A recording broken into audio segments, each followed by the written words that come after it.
ஆசையில தொட்டு புட்டேன் நெஞ்சுக்குள்ள ஜல்லிக்கட்டு புடிவாரமானே ஒரு கடிவாளம் போட்டேன் மலை நாட்டு தேனே ஒன்ன மடி மேல சாச்சேன்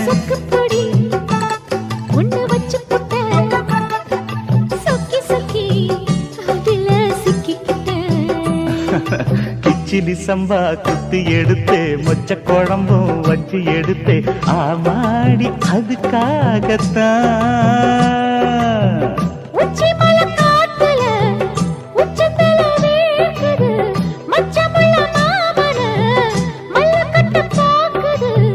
பக்கம் வந்து வருது பக்க